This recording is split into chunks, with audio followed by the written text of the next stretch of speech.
ఒకవేళ పద్మాసు ద్వీపము గుండా మీరు నడిచి వెళుతున్నారేమో. ఏంటి పద్మాసు ద్వీపము అంటే? ఆ ద్వీపములో వేయబడిన ఏ మనుష్యుడు కూడా సజీవంగా బయటకు రాలేదు. ఏ ఒక్క వ్యక్తి ఆ పద్మాసు ద్వీపములో శిక్ష నుంచి తప్పించబడిన నరుడు లేడు. ఏంటి పద్మాసు ద్వీపము అంటే? నీవు జయించలేని పరిస్థితులు.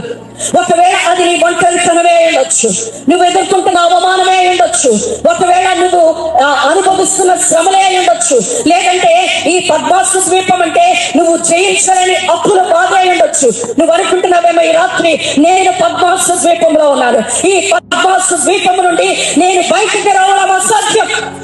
నిజమే, పద్మాసు ద్వీపంలో వేయబడిన ఏ మనుషుడు సజీవుడుగా బయటకు వచ్చిన దాఖలాలే లేవు. కానీ యోహానంట ఆ పద్మాసు ద్వీపములో చనిపోలేదు.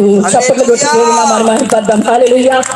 పద్మాసు ద్వీపములో వేయబడిన ఈ యోహానంట అతను చనిపోలేదు, సజీవుడుగా పద్మాసు ద్వీపములో నుండి బయటకు వచ్చాడు. దేవునికి స్తోత్రం. హల్లెలూయా. yes, మీరు అనుకుంటున్నారేమో ఈ రాత్రి దేవుని వాక్యాన్ని వింటూ దేవుని సన్నిధిని అనుభవించడానికి వచ్చిన మీరు చాలా మంది ఈ ద్వీపం నుంచి, ఈ పరిస్థితుల నుంచి, ఈ అవమానం నుంచి, ఈ కుండుదల నుంచి నేను బయటకు రాలేను, దీన్ని నేను జయించలేను, ఇక నేను బ్రతకడం కష్టం అనుకుంటున్నారేమో.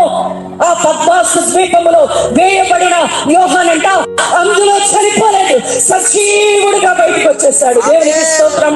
హల్లెలూయా, హల్లెలూయా. ఆయన దాసురాలుగా మీకు చెప్పవలసిన మాట ఏంటంటే, మీరు ఏ శ్రమల గుండా నడిపించబడుతున్నారు, మీరు ఏ ఊపిలో ఉన్నారు, ఏ అవమానంలో ఉన్నారో నాకు తెలియదు, కానీ ఆ యొక్క శ్రమలో చనిపోయేటట్టు దేవుడు నేను అనుమతించు.